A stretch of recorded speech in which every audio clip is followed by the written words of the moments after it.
Je connais le vieil adage politique, mais je vais le contredire, qui prétend, c'était le cardinal de Retz, repris ensuite par un grand président de la République, François Mitterrand, on ne sort de l'ambiguïté qu'à son détriment. Y aura-t-il un 25e figue? Eh bien, je vais travailler contre moi. La réponse est oui. Il y aura un figue qui sera transformé. D'abord par la nécessité de fixer, 25e, 26 ans de travail. Autrement, de le déterminer avec une nouvelle dynamique.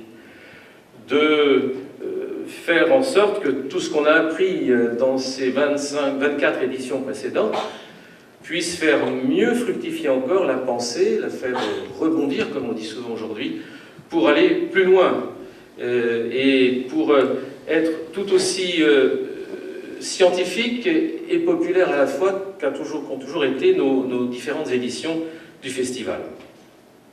Et puis aussi, deuxième raison, parce que les conditions économiques de notre manifestation ont changé avec les évolutions économiques et sociales depuis 2008, et qu'il est de plus en plus difficile de trouver des mécénats.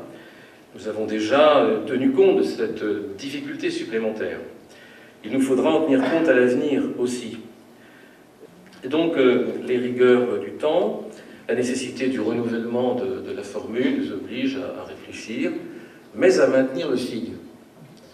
Nous oblige sans doute à améliorer encore, si c'est possible. Je ne sais pas si c'est possible. Mais la densité, la qualité des intervenants, d'où qu'ils viennent, nous oblige à réaffirmer le concept figue, qui consiste à ce qu'autour de la géographie, pilier, base, pivot de notre réflexion, nous sachions amener la réflexion des sociologues, des urbanistes, des architectes. J'approche lentement du sujet de l'année prochaine.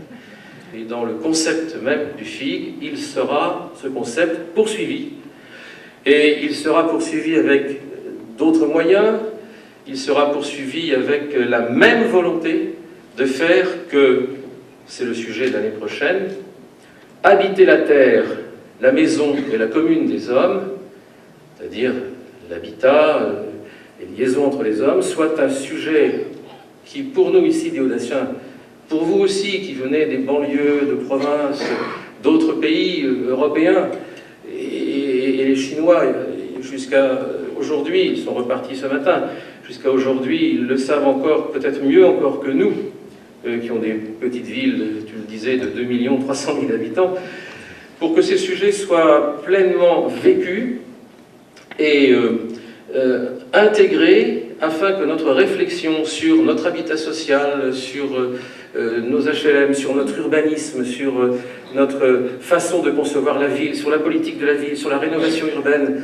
sur les rapports qui existent entre des groupes d'habitants différents, sur la présence d'ethnies, de cultures, de langues différentes dans une même ville, puissent converger vers un mieux habiter, un mieux-être des uns et des autres.